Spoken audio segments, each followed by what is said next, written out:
Hello guys, welcome you all in pioneer. आज हम बात करेंगे हमारा फिजिक्स का मॉक पेपर 1 रहेगा। हमारा फिजिक्स के हम लगभग 45 से 47 क्वेश्चन करेंगे। लगभग 50 क्वेश्चन का लाया था मैं। और इसमें एक दो दो तीन क्वेश्चन ऐसे हैं कि जो बहुत ज्यादा लेंथी है और उनको एग्जाम में नहीं आएंगे, पर उनका कंसेप्ट मैं आपको थोड़ा थोड़ा बता दूंगा।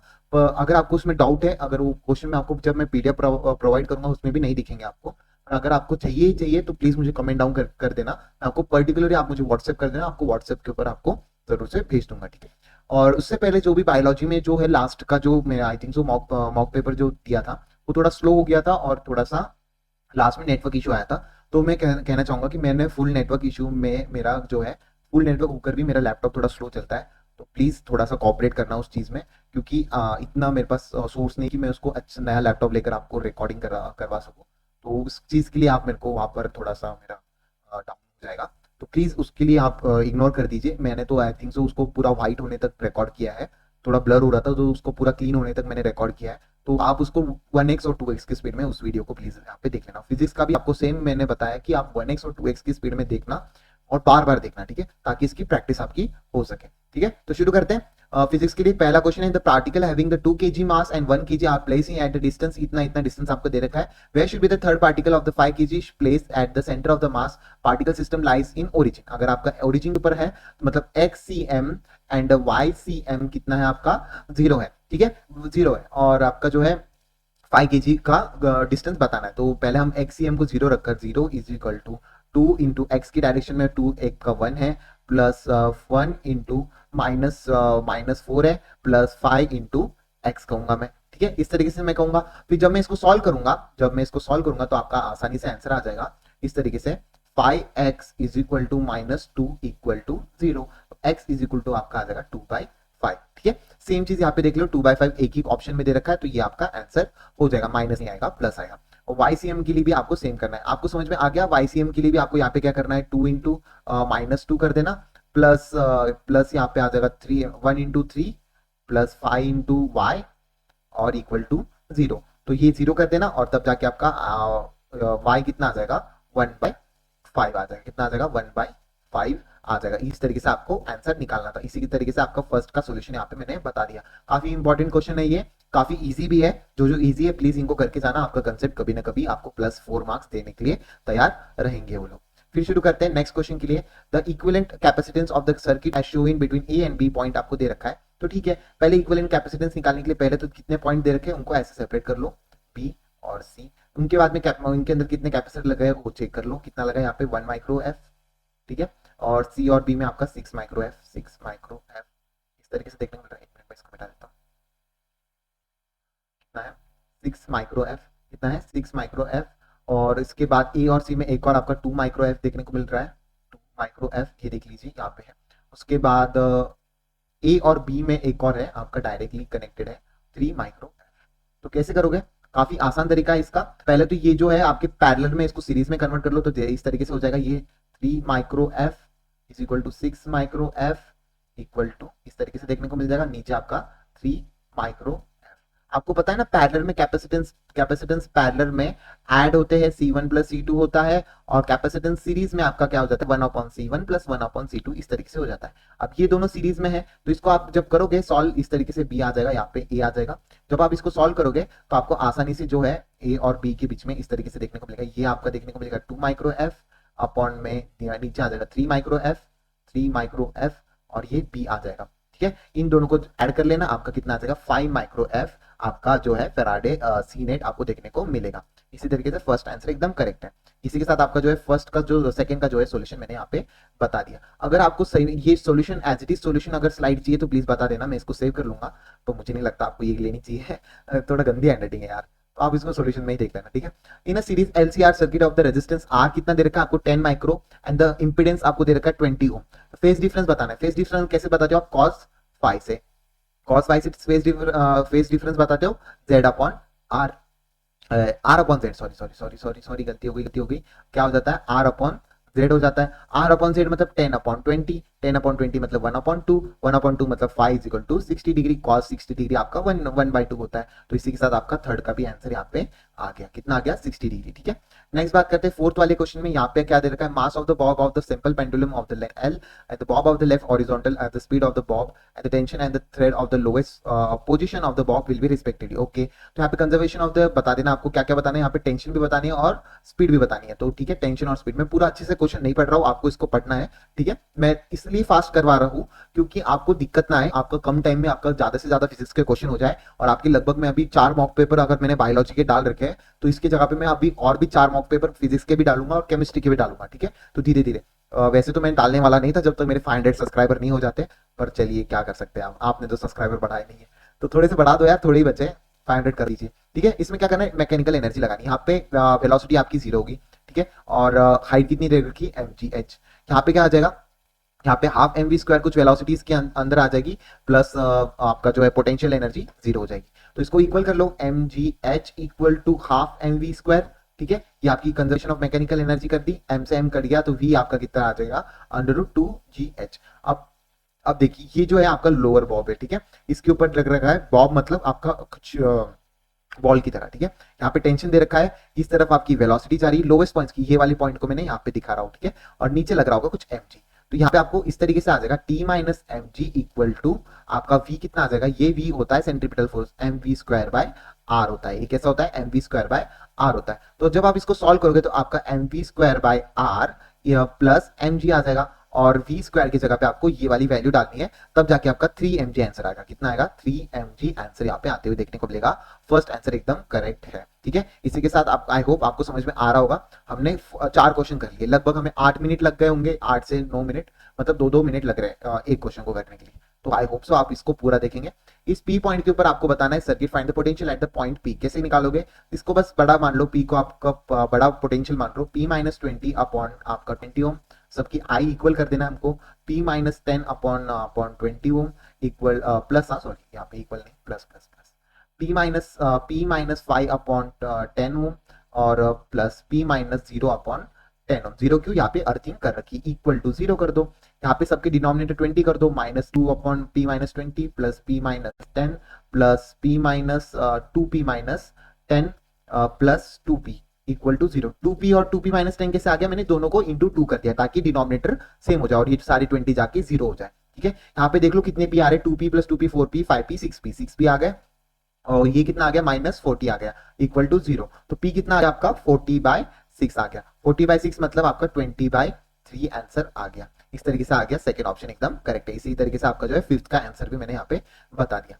Magnetic flux of the circuit containing a coil of the resistance 2 ohm and resistance आपका चेंजेस फ्रॉम अच्छा मैग्नेटिक फ्लक्स चेंज हो रहा है एट 0.2 सेकंड के लिए, the charges passes to the coil at the time. Okay, तो कैसे करूंगा मैं, बता दीजिए इसको कैसे करूंगा मैं। आपको आई का पता है फॉर्मूला Q/T, और आपका जो है एक और आई का एक और फॉर्मूला अगर आपको पता होगा EMF/R। तो इसको जब मैं सॉल्व करूंगा I is equal to Q/T आ जाएगा आपका, Q/T आपका आ जाएगा d∅/dt इंटू R। ठीक है, इस t को मैं इधर लेके जाऊंगा, t आपका कांस्टेंट दे रखा है तो t का आपका 1 की वैल्यू हो जाएगी, तो q इज इक्वल टू मेरा आ जाएगा d∅/R। बस आपको इसमें वैल्यू डालनी है। d∅ कितना दे रखा है, डेल्टा फाई आपका दे रखा है 10 में से 2 गया तो 8 अपॉन आपका चार्ज r कितना दे रखा है 2 इज इक्वल टू मेरा कितना आ जाएगा 4 कूलम आंसर चले जाएगा। तो कितना आ गया 6 का आंसर बता दीजिए, यहाँ पे 6 का आंसर कितना आ गया 4 कूलम यहाँ पे आंसर आ गया। फोर्थ आंसर एकदम करेक्ट है। उसके बाद फेरोमैग्नेटिक इसकी अभी मेरे को ये दे रखा है, फेरोमैग्नेटिक वेव फ्रीक्वेंसी दे रखी है और passes from the vacuum dielectric medium दे रखा है और उसकी रिलेटिव परमेबिलिटी आपकी 4 दे रखी है। देन तो मेरे को वेवलेंथ और फ्रीक्वेंसी के बारे में बताना है। तो वेवलेंथ की अगर मैं बात करूंगा, वेवलेंथ ऑफ द मीडियम आ जाती है mu upon under root, wavelength of the medium यहाँ पे आपको देखने को मिलती है। यहाँ पे वेवलेंथ ऑफ द मीडियम अगर आपको नहीं पता होगा तो प्लीज इसको लिख लेना, काफी इंपॉर्टेंट क्वेश्चन है, कभी कभी आ जाता है तो, और मैंने शॉर्ट प्रैक्टिस में भी करवा रखा है। तो वेवलेंथ आपकी यहाँ पे सॉरी ज्यादा भावनाओं में बहना नहीं है कभी भी। वेवलेंथ आपकी आ जाती है लैम्डा मीडियम के अंदर lambda upon under root permeability mu mu R upon E R, इस तरीके से परमेबिलिटी आ जाती है लैम्डा अपॉन म्यू आर। तो आपका क्या है यहाँ पे वेवलेंथ क्या हो जाती है, आपके परमेबिलिटी कितनी दे रखी है, म्यू आर कितना दे रखा है 4, और म्यू नॉट कितना दे रखा है, म्यू नॉट कितना दे रखा है, म्यू दे रखा है। तो इसको देख लेना, जब आप इसको सॉल्व करोगे तो आपकी लैम्डा क्या हो रहा है, हाफ हो रहा है। क्या हो रहा है, लैम्डा वेवलेंथ आपकी क्या हो रही है, हाफ हो रही है। तो फ्रीक्वेंसी के लिए ऐसा कुछ भी फॉर्मूला नहीं है, स्पीड के लिए है। अगर आपका स्पीड का अगर आपने देखा होगा तो स्पीड के लिए यहाँ पे आपको देखना पड़ेगा कुल C upon under root mu R into E R, इस तरीके की परमेबिलिटी का रिलेशन आ जाता है। पर आपका जो है लैम्डा चेंज होगा पर फ्रीक्वेंसी रिमेन अनचेंज होगी। क्या होगी, फ्रीक्वेंसी अनचेंज रहेगी। ठीक है, इस तरीके से आपका 7th आंसर भी हो गया। नेक्स्ट देखते हैं, इलेक्ट्रिकल डायपोल दे रखा है, डायपोल मूवमेंट आपको दे रखी है, इस केवीटी में electric field of the electric field दे रखी है, टॉर्क भी दे रखा है। अगर आपको ये इसमें ये वाला अगर आ जाएगा यहाँ पे आई वेक्टर, यहाँ पे जे वेक्टर और ये के वेक्टर, ये आपका बहुत इंपॉर्टेंट है इस क्वेश्चन में। आपको पता है टॉर्क का फॉर्मूला पी क्रॉस ई करते हैं हम, क्या करते हैं, पी क्रॉस ई, इसमें इंटरचेंज मत करना, ई क्रॉस पी मत करते ना। ठीक है, तो गलत आंसर आता है इससे। तो 2i cap in plus 3j cap, और इस तरीके से आपको इनटू में आ जाएगा 4i कैप। तो 4i कैप और 2i कैप क्या हो जाएंगे, 0, क्योंकि आई कैप क्रॉस आई कैप कितना हो जाता है, 0, plus 3ij cap cross 4i cap आपका कितना आ जाएगा, बता दीजिए। ये आपका आ जाएगा -12i कैप के कैप, सॉरी के कैप क्या आ जाएगा, -12 के कैप। फर्स्ट आंसर जाना चाहिए, क्योंकि आपने j क्रॉस i किया तो आपका माइनस आएगा। अगर आप i क्रॉस j करते तो आपका प्लस आता, पर आप उल्टा जा रहे हो ना, यहाँ पे क्लॉकवाइज नहीं जा रहे हो, एंटी क्लॉकवाइज जा रहे हो, तो माइनस क्या आएगा। अगर आपको unit and time basic mathematics में आपको जरूर इसके बारे में बताया होगा। ठीक है, इस तरीके से आपका जो है सेकंड 8 का आंसर यहाँ पे आ गया। ठीक है, नेक्स्ट बात करते हैं, acceleration due to the gravity h is equal to 1 metre दे रखा है, kilometre of the earth and same as the depth. आपके एक्सेलरेशन इनके सेम दे रखे हैं, तो आपका जो है delta G upon G is equal to आपका हो जाता है 2h अपॉन आर, h के लिए, और इसका इक्वल टू कितना दे रखा है, delta G upon G is equal to D upon are.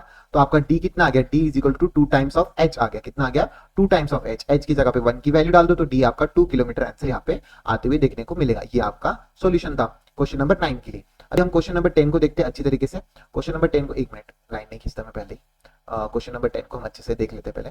Particle moving in a straight line velocity time graph, then the total distance and cover of the particle, the net displacement of the respectively. तो यहाँ पे देख लो displacement तो 0 है, क्योंकि यहाँ पे final point और इनिशियल पॉइंट जुड़े हुए नहीं है, तो डिस्प्लेसमेंट 0 है, और एक ही ऑप्शन में डिस्प्लेसमेंट को 0 दे रखा है, तो ये आपका ऑप्शन चले जाएगा। अब मैं बताता हूँ डिस्टेंस को कैसे सॉल्व करोगे। डिस्टेंस में यहाँ पे ये वाले पार्ट को तो आपको माइनस करना ही करना है। ठीक है, तो ये वाले पार्ट को आपको माइनस करना पड़ेगा ऊपर वाले पार्ट से। तो देख लो कितने कितने शेप्स सेम बन रहे हैं। तो ये वाला जो रेड वाला पार्ट है और ये वाला जो रेड वाला पार्ट है, इनको कट कर दो, ये आपकी कट हो गया, क्योंकि ये दोनों का इक्वल एरिया हो जाएगा। दोनों का कट कर दिया। इसमें अगर मैं बात करूँ, ये 2 स्क्वायर देख लो, इन दोनों में ये वाला स्क्वायर और ये वाला स्क्वायर आपका कट हो जाएगा, पर ये वाला जो पोर्शन ऑफ द स्क्वायर है ये बच जाएगा।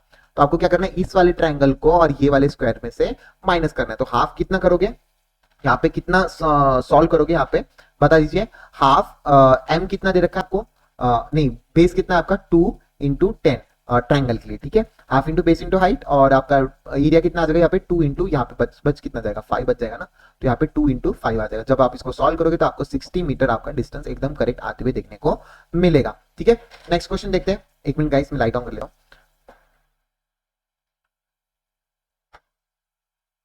ओके, नेक्स्ट क्वेश्चन देखते हैं। हमारा coefficient of the static friction आ जाएगा mu S between the block A and the B, mass of the 2 kg at the table on the show in figure. अच्छा दे रखा है इज 0.2, स्टैटिक फ्रिक्शन दे रखा है आपको 0.2, मतलब म्यू की वैल्यू आपको दे रखी है 0.2, मास दे रखा है 2 kg, और इसका 2 kg कर दो, इसको 2 kg।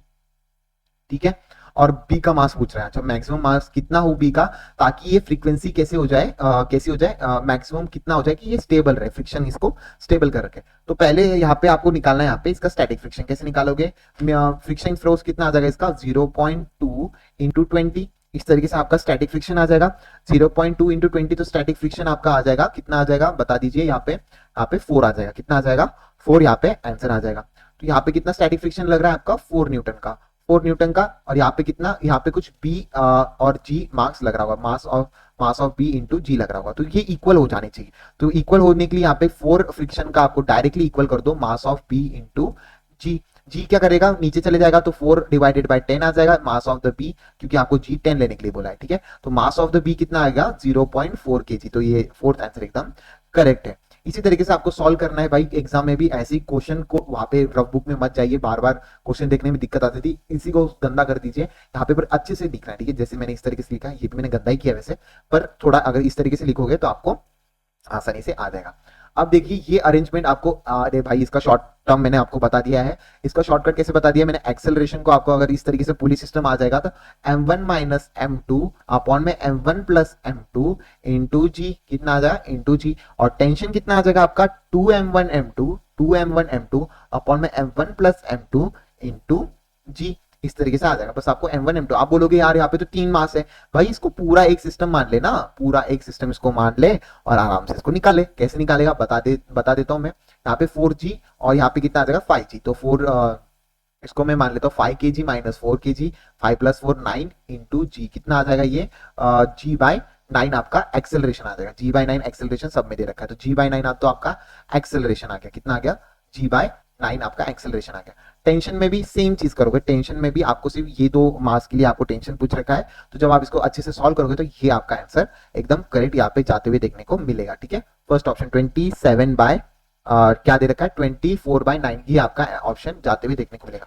आप चाहते हो कि मैं सॉल्व करूं, अगर आप नहीं चाहते तो प्लीज मत बोलिए, ठीक है। तो टेंशन हम कर लेते हैं, टेंशन इसको कर लेते हैं, यहाँ पे एक्सेलरेशन मान लेते हैं, यहाँ पे टेंशन बस इस ये वाला फॉर्मूला मत यूज करना, ठीक है। यहाँ पे ये दोनों मास के लिए टेंशन का है, ठीक है। यहाँ पे आपको सिर्फ टेंशन इसी पार्ट के लिए पूछ रखा है, तो कर दोगे कहीं, बोलोगे भैया आपने बोला था, नहीं भाई इसको बस यहाँ पे ही निकालना है। तो ये वाला मैं पुलिस सिस्टम यहाँ पे देख लो, यहाँ पे टेंशन लग रहा है, यहाँ पे 3 kg मास है और नीचे mg लग रहा होगा कुछ, ठीक है। टेंशन माइनस mg होगा, टेंशन माइनस mg हो जाएगा, और यहाँ पे लिख लो t माइनस mg कितना आ जाएगा 3g is equal to ma, m कितना आ जाएगा टोटल m निकालूंगा क्या यहाँ पे, टोटल m निकालेंगे, जितना मास के लिए पूछा उतना निकालेंगे हम, 3 इंटू a कितना हो जाएगा g बाय 9 हो जाएगा। तो आपका टेंशन कितना आ जाएगा जब आप इसको सॉल्व करोगे तो 24/9 इंटू जी आ जाएगा। इस तरीके से आपका फर्स्ट आंसर यहाँ पे आ जाएगा। नेक्स्ट क्वेश्चन करते हैं, बहुत ही आसान है। मैग्नेटिक मूवमेंट्स बताने हैं आपको, इनके अंदर मैग्नेटिक मूवमेंट्स को बताना है। तो magnetic movements of the M is place in a magnetic field P in a 4 different orientation of m1 m2 m4, the potential energy of this orientation आपको बताना है। तो पोटेंशियल एनर्जी कैसे बताओगे, पोटेंशियल एनर्जी अगर मैग्नेटिक फील्ड के direction में mu is equal to आपका हो जाता है minus M B magnetic movement into P cos theta, इस तरीके से देखने को मिल जाता है। तो जिसका थीटा बढ़ेगा उसका म्यू भी बढ़ेगा, म्यू भी बढ़ेगा, जिसका थीटा ज्यादा होगा उसका म्यू भी ज्यादा होगा। तो देख लीजिए यहाँ पे सबसे ज्यादा म्यू किसका होगा आपका 4 का, क्योंकि थीटा कितना आ रहा है इसका, इतना बड़ा थीटा आ रहा है, एक्सिस से गिनोगे ना, और इसका भी थीटा और इसका तो थीटा तो आई थिंक सो 0 ही है, तो इसका सबसे कम होगा, u3 सबसे कम होगा। एक ही ऑप्शन में u3 सबसे कम दे रखा है थर्ड ऑप्शन में। फिर उसके बाद आपका उसके बाद u1 आना चाहिए, फिर u2 आना चाहिए, फिर u3। अच्छा तो एकदम सही है, थर्ड ऑप्शन एकदम करेक्ट है, ठीक है। आपको ये वाला फॉर्मूला भी मैंने बता रखा है। नेक्स्ट बात करते हैं उसके बाद, अच्छा पी क्यू आर एस मेरे को ये सिस्टम दे रखा है आपका, जो है along with the edges L दे रखी है, ओके ये एल एल एल होगा समझ लीजिए। और there are existence of the magnetic field along the side of the cube, the magnetic force acting on the wire is, force क्या हो जाता है Q V B L, Q V B L, sorry Q नहीं V B L, या फिर B we एंक्लोज्ड कितना आ जाएगा यहाँ पे L effective B L L effective आ जाता है, आई बी एल एल जो होता है आपका इफेक्टिव होता है। तो इसमें इफेक्टिव लेंथ इस तरीके से आपको देखने को मिलेगी। तो जब आप इसको सॉल्व करोगे तो आसानी से आपका जा जाएगा, ये आपकी √2 वैल्यू हो जाती है, √2 एल आपको देखने को मिलेगा, √2 आई बी एल आपको देखने को मिलेगा, क्या देखने को मिलेगा √2 आई बी एल देखने को मिलेगा। थर्ड ऑप्शन एकदम करेक्ट है, क्यूब की वैल्यू आपकी √2 आई बी एल वैल्यू देखने को जरूर मिलेगा, ठीक है।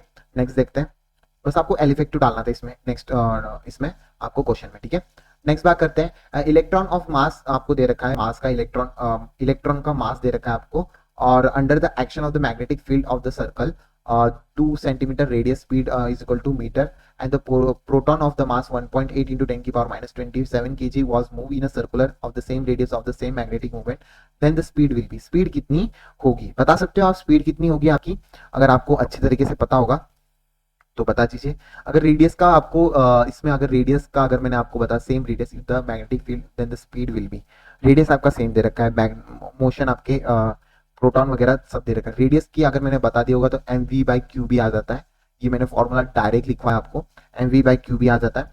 इसके अंदर क्या आ जाता है इसके अंदर क्या आ जाता है आपका इलेक्ट्रॉन और under the magnetic field acceleration the radius and the speed as per metre and the proton का भी दे रखा है मूवी ना। तो एमवी का पे रेडियस और चार्जेस तो इनके अंदर सेम ही है, बस इनके अंदर क्या चीजें चेंज हो रही है इनकी मास एस और इनकी वेलोसिटी। तो आपको डायरेक्टली आ गया आपका mass of the electron is equal to velocity of the electron is equal to mass of the proton is equal to into mass of the velocity of the electron. ठीक है, तो ये आपको देखने को मिल जाएगा। तो ये आ जाएगा मास of the proton into velocity of the proton.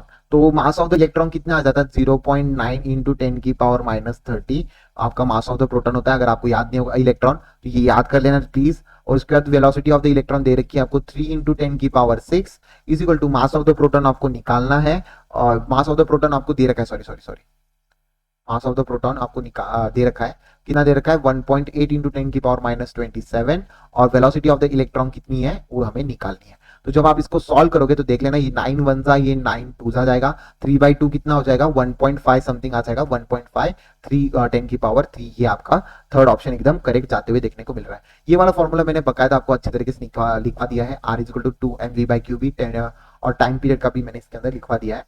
तो ये आपको पता होना चाहिए जब मैग्नेटिक फील्ड के अंदर ये वाले फॉर्मूले कभी कभी आपके पूछ लेता है। ठीक है, इनके अंदर जब रेडियस स्पीड वगैरह के फॉर्मूले जब आ जाते हैं तब इसके अंदर ये जरूर पूछता है। नेक्स्ट क्वेश्चन देखते हैं। नेक्स्ट क्वेश्चन देखते हैं, लगभग हमें 15 क्वेश्चन को लगभग 30 मिनट लग गए, 30 से 22 मिनट। तो आप देख सकते हो एक क्वेश्चन को हमें करने में लगभग 2 से 3 मिनट लग रहा है। तो आपको बकायदा बहुत ज्यादा टाइम देना है फिजिक्स को, बहुत ही ज्यादा। तो मेरा जो होता है मैं एटलीस्ट मैं आपको 1 आवर देता हूँ बायो, ठीक है, और मैं देता हूँ 50 मिनट्स फॉर केमिस्ट्री। ओके, उसके बाद आपका 1 आवर फॉर फिजिक्स और रिमेनिंग आपका और 30 मिनट्स रिमेनिंग रह जाते हैं। तो उसमें से आप 20 मिनट्स इसमें ऐड ऑन कर दो, 20 मिनट्स ऐड कर दो और 10 मिनट्स आपका जो है ओएमआर फिलिंग में नहीं डालता हूँ, ओएमआर फिलिंग में बायो की ओएमआर फिलिंग लास्ट में करते हैं हम। तो 10 मिनट्स में बायो की ओएमआर की फिलिंग करता हूँ, फिर से क्वेश्चन रीड करके कई क्वेश्चन में कुछ मैंने गलती से पढ़कर नहीं किया होगा। अगर आपकी स्ट्रेटेजी अगर आप इसको निभाते हो तो बहुत ही कभी कभी काम में आ जाती है। तो आप बोलोगे बाकी के ओएमआर कब भरेंगे केमिस्ट्री और फिजिक्स के, तो भाई केमिस्ट्री के सॉल्व करते करते ओएमआर भरने हैं आपको। ठीक है, सॉल्व करते करते ओएमआर भरो फिजिक्स और केमिस्ट्री के दोनों के भी। ठीक है, उसमें गलती होने के बहुत कम चांसेस होते हैं, अगर आ रहा है तो ठीक है, नहीं आ रहा तो ठीक है। तो बायो में कैसा होता है कि आपका आ रहा होता है पर आपका थोड़ा सा तुक्का वगैरह तो मारते ही हो। ठीक है, आगे पीछे पूरा याद थोड़ी ना होता है, पूरे एग्जाम्पल थोड़ी ना याद होते हैं। अगर मैं पूछ लो एनालिडा के एग्जाम्पल बता दो, नहीं बता पाओगे ना, तो ये चीज आपकी आ जाती है। तो इस तरीके से आप अगर करोगे तो काफी आसान तरीके से यहाँ पे देखने को मिलेगा।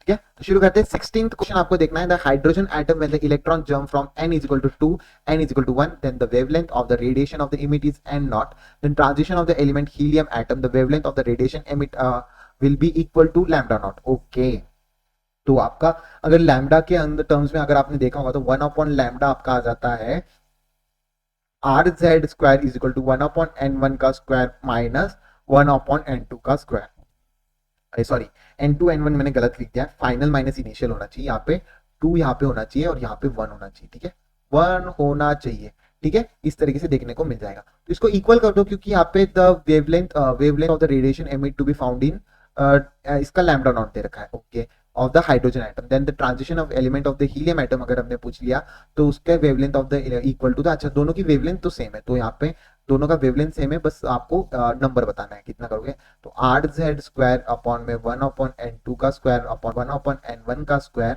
Is equal to RZ² is equal to 1/n2 का स्क्वायर माइनस 1/n1 का स्क्वायर। ठीक है, R से R कट कर दो, Z की जगह पे आपको डालना पड़ेगा हीलियम का गैस का कितना आ जाता है एटॉमिक नंबर Z का, अगर मैं बात करूंगा R से R तो कट कर दो। ठीक है, R से R तो कट कर दो, Z की वैल्यू बता दो मुझे, Z की वैल्यू बता दो कैसे निकालोगे, Z की वैल्यू बता दो इनकी, हाइड्रोजन और हीलियम की। हाइड्रोजन की 1 और हीलियम की कितनी कितनी डालोगे बता दो। Z की वैल्यू डालोगे 1 और इसकी डालोगे 2। ठीक है, Z का स्क्वायर भी आ जाएगा। तो इसमें आपको क्या करना है, जब आप इसको अच्छे से सॉल्व करोगे तो आपको वैल्यू डालनी है इन दोनों में भी, Z की वैल्यू डालो और n2 और n1 आपको निकालना है। अगर मैं इजी मेथड इसकी बता दूं आपको, अगर इजी मेथड इसमें आ जाएगा तो आपको कंपैरिजन करने में ज्यादा इजी हो जाएगा। इसको इक्वल मत करना, इसमें क्या कर देना n2 की जगह पे डिवाइडेड बाय Z² कर देना दोनों तरफ और इनके Z को इक्वल कर देना, तो रिलेशनशिप में इक्वल कर देना, तो आपको आसानी से देखने को मिल जाएगा। यहाँ पे n फाइनल कितना देखने को मिल जाएगा, n फाइनल आपको देखने को मिल जाएगा 2 और n इनिशियल आपको देखने को मिल जाएगा 4। तो इस तरीके से 4 और 2 देखने को मिल जाएगा, सेकेंड ऑप्शन आपका एकदम करेक्ट हो जाएगा। ठीक है, तो ये आपका आराम से आ जाएगा। नेक्स्ट क्वेश्चन देखते हैं। The value of the de Broglie wavelength of the electron moving with the speed, अच्छा आपकी इतनी देर की अप्रोक्सीमेटली कितना बता दीजिए। तो आपको पता होगा कि de Broglie wavelength of the electron की स्पीड कितनी हो जाती है, बता दीजिए कितनी हो जाती है। Lambda lambda is equal to कितना हो जाएगा बता दीजिए। Lambda wavelength of the electron moving with the speed दे रखी है, अच्छा तो मूविंग विद द स्पीड दे रखी है तो h अपॉन mv आ जाएगा। mv mass of the electron कितना हो जाता है, मास ऑफ द इलेक्ट्रॉन अगर आपको पता नहीं होगा तो डाल दीजिए 9.1 इंटू 10 की power minus 31 mass of the electron. Speed आपकी दे रखी है कितनी 6.6 इंटू 10 की पावर 5 आपको दे रखा है। h की वैल्यू अगर मैं बात करता हूँ, h की वैल्यू यहाँ पे आ जाएगी, यहाँ पे 6.63 इंटू 10 की पावर माइनस 34 ये वैल्यू होती है। तो इनकी वैल्यू जब आप डालोगे तो आपको आसानी से देखने को मिल जाएगा, ये सारी वैल्यू कट हो जाएंगी, 10 10 कुछ कुछ 10 10 ऊपर बच जाएंगे, नीचे 9 9 बच जाएगा। तो जब आप इसको सॉल्व करते हैं शुरू कर दोगे तो 1 पॉइंट समथिंग यहाँ पे answer 1 point something something something 1.111 इस तरीके से देखने को मिलेगा। तो फर्स्ट ही ऑप्शन आपको एकदम करेक्ट देखने को मिलेगा। आई होप आपको समझ में आ गया। पूरा फैक्ट आपको देख पा रहे हो कि 12th वाला जो है पूरा ही फॉर्मूला बेस्ड क्वेश्चन यहाँ पे पूछ रहा है, पूरा ही फॉर्मूला बेस्ड, इसके अलावा आपको कोई भी फॉर्मूला नहीं देखने को मिल रहा है। एच की वैल्यू याद रख लेना 6.63 इंटू 10 की पावर माइनस 34 और वी की वैल्यू आपको दे रखी है, मास ऑफ द इलेक्ट्रॉन की वैल्यू 9.1 इंटू 10 की पावर माइनस 31। ये चीजें आपको याद रखनी है, इनको अगर याद नहीं रखोगे तो क्वेश्चन आपके सॉल्व नहीं होंगे। अभी स्टेटमेंट बेस्ड क्वेश्चन है कुछ, देख लीजिए। Energy is release when the heavy and the nuclear undergo the fusion और the lighter nuclear undergo the fusion. एकदम सही है, आपकी एनर्जी तभी रिलीज हो जाती है तब आपका एनर्जी तभी रिलीज होती है जब हैवी न्यूक्लियर अंडरगो फ्यूजन और जो लाइट वाला जो न्यूक्लियर होता है वो अंडरगो फ्यूजन होता है। तो ये फर्स्ट स्टेटमेंट 1 एकदम करेक्ट है। Heavy nuclear bind the energy per nuclear increase the increasing Z, बिल्कुल भी नहीं, इंक्रीजिंग जेड को बिल्कुल भी नहीं बढ़ाता है, ऐसा नहीं होता है। Why the light nuclear decreasing with the increasing Z, ऐसा गलत दे रखा है, वाइस वर्सा गलत दे रखा है। तो आपका statement 1 is true and the statement 2 is false. क्या आ जाएगा, statement 1 is true and statement 2 is आपका फॉल्स आपको देखने को मिल रहा होगा। क्या देखने को मिलेगा, क्वेश्चन नंबर 18 का जो आंसर आपको देखने को मिलेगा वो आपका फोर्थ आंसर हो जाएगा। ठीक है, नेक्स्ट बात करते हैं। Particle of the mass 4 kg move with a simple harmonic such as potential energy U varies from the position, अच्छा दे रखा है। तो बता दीजिए किस तरीके से सिंपल हार्मोनिक के बारे में यहाँ पे बात कर रहा है। तो आप मुझे बता दो यू मैक्सिमम कितना हो जाता है, यू मैक्सिमम कितना हो जाता है, हाफ के एक्स स्क्वायर आपका म्यू मैक्सिमम हो जाता है। तो यहाँ पे म्यू मैक्सिमम कितना दे रखा है, 1 दे रखा है, हाफ दे रखा है, के की वैल्यू आप निकालना, एक्स कितना दे रखा है 0.2 का होल स्क्वायर, इस तरीके से आ गया। तो के की वैल्यू मेरी आ जाएगी 50, कितनी आ गई 50 आ गई। तो time period of the oscillation की अगर मैं बात करूंगा T is equal to 2 pi under root M by K डालना है आपको। तो 2 पाई अंडर रूट एम की जगह पे 4 kg अपॉन में 50 आपका आंसर आ जाएगा। इसको जब आप सॉल्व करोगे अच्छी तरीके से, जब आप इसको सॉल्व करोगे तो ये 2/25 आ जाएगा, ये आ जाएगा 2 पाई अंडर रूट 2/5 आ जाएगा, इस तरीके से देखने को मिल जाएगा। ये फोर्थ आंसर एकदम करेक्ट है। आई होप आपको समझ में आ गया होगा। वी मैक्स की वैल्यू डाली मैंने, बस इसमें के की वैल्यू निकाल ली और फिर टाइम पीरियड के अंदर फॉर्मूले में डाल दी, दोनों भी फॉर्मूला बेस्ड क्वेश्चन था। नेक्स्ट देखते हैं 20th question. Two small sphere of the radius r and 4r are downward of the viscous liquid with the same terminal velocity. The ratio of the viscous force on them. अच्छा, same terminal velocity दे रखी है आपको, तो बता दीजिए आपका viscous force का formula क्या जाता है, आपको अगर पता होगा 6 पाई एन आर वी, क्या आ जाएगा एन आर वी। जब आपको वी सेम दे रखा है तो डायरेक्टली प्रोपोर्शनल टू आर आ जाएगा, तो कितना दे रखा है 1:4 आंसर आना चाहिए, आपका फोर्थ आंसर आ जाएगा। डायरेक्ट फॉर्मूला बेस्ड क्वेश्चन आ गया। नेक्स्ट देखते हैं, नेक्स्ट की बात करेंगे। Cylinder tank of the hole is 1 centimeter square at the bottom. If the water is allowed to flow into the tank from the tube above the rate is 70 centimeter square per second, then the maximum height up to which the water can rise in the tank. अच्छा, तो कितना tank मेरा rise करेगा। तो ये मेरा बहुत ही favourite question है क्योंकि इसको करने में काफी आसान तरीके से हो जाता है, सबको हार्ड लगता है पर मेरे लिए फेवरेट क्वेश्चन है।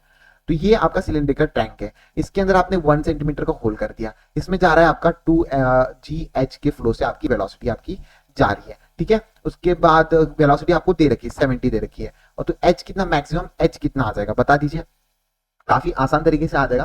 यहाँ पे h की वैल्यू, ये वाले जो h है इसकी वैल्यू आ जाएगी, ये वाली h की वैल्यू आ जाएगी v से। v कितना देर का 70 का इंटू 70 कर देना क्योंकि स्क्वायर में था, इंटू 2 इंटू जी आ जाएगा, ये आपकी h की वैल्यू आ जाएगी। जब आपकी h की वैल्यू आ जाएगी वही आपकी h मैक्सिमम होना चाहिए और वही आपका h मैक्सिमम आना चाहिए। ठीक है, जब आप इसको सॉल्व करोगे तो ये काफी आसान। Maximum height of the water tank obtain when the incoming volume of the water is equal to the outgoing of the water.